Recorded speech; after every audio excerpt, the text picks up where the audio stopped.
All right, so I'm gonna try to point out the best I can. There's a slight difference, and it's tough to see, but it kind of the thing you mentioned about your head going down and then forward is a sign of it, but it's a little bit more detailed than that. So what's happening is I'm looking at your glute, your left hip, right here, okay, and right there on Sunny Gray. You shoot it out real far, and I think it's either out of time, or it's not happening at the right time, or you're doing it too much. I'll explain more later. So as I go, so you got to look at, so just below the belt, I'm looking at your left knee and your leg kick. So just below the belt, parallel with the belt, and then getting above the belt. As you get above the belt, you turn. That's not a bad thing.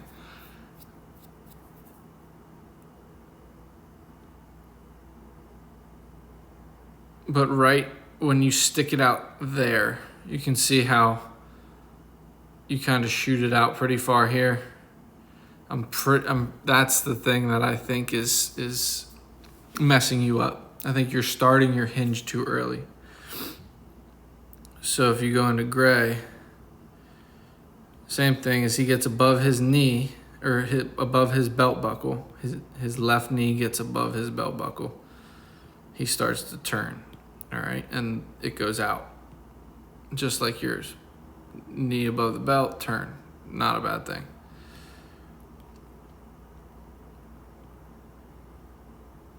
You can see that he is going forward, but the difference between you and him is that you're going down a lot more than he is.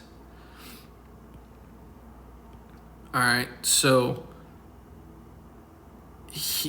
if you go back and look at him, he goes forward and then down, and you go down and then forward. So again, top of knee lift, butt kicks out. Now you see he starts to move. Let me put some markers on here to give you an idea.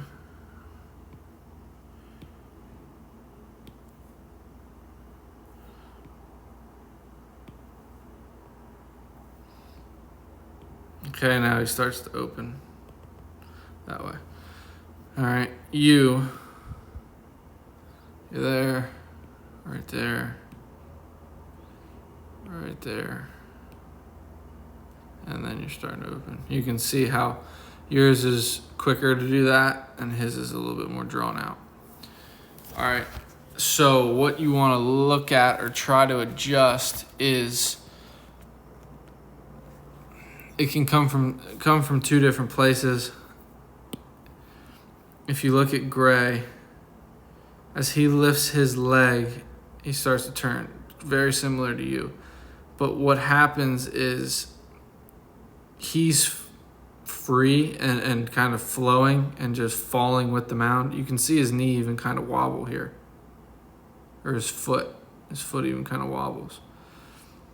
But even as he's going here, he hasn't really activated anything. He's kind of just, he's just moving right now. You can see it in your, let's try to get you to a very similar position. You can even see it in your glove hand. As soon as your hands break, you clench the glove. So your left hand's open, starting to squeeze. Now it's squeezing. Now it's squeezing. It's really squeezing. All right. So that means there's tension throughout your body as soon as your hands break, and you want to be free until a certain point. You can see how he's pretty loose. And then if we go back to the other side, we can key off his face and see if when he grimaces, because if you go, now he's starting to grab his glove. All right. And the later you can activate tension throughout the whole body, is better. All right, I think that if you watch this kind of in full time, you swing. So you, in knee lift,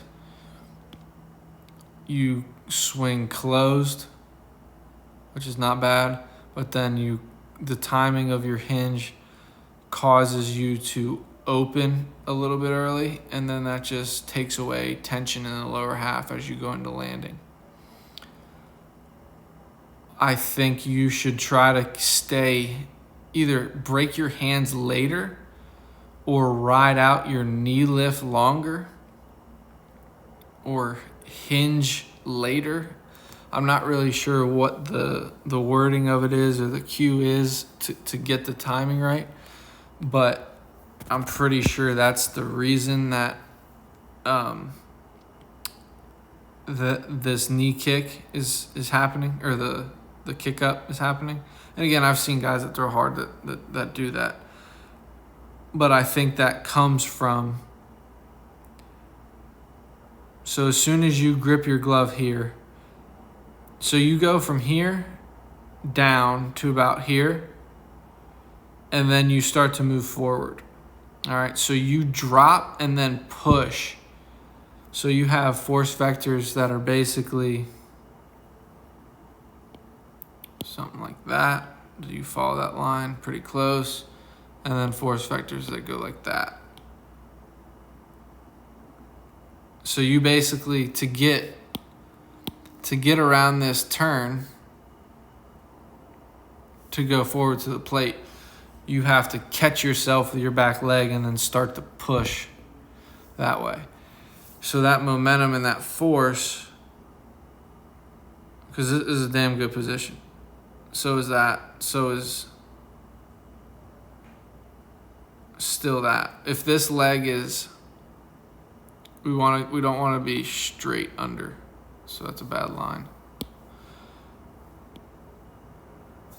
The more you kick forward, so you're fine. It's when this knee gets in. If that knee got in front of that red line, meaning it got under your hips, then it might be something to worry about. But it's just showing you that you have linear force in the delivery, stemming from the head gets to here. Now I have to go this way.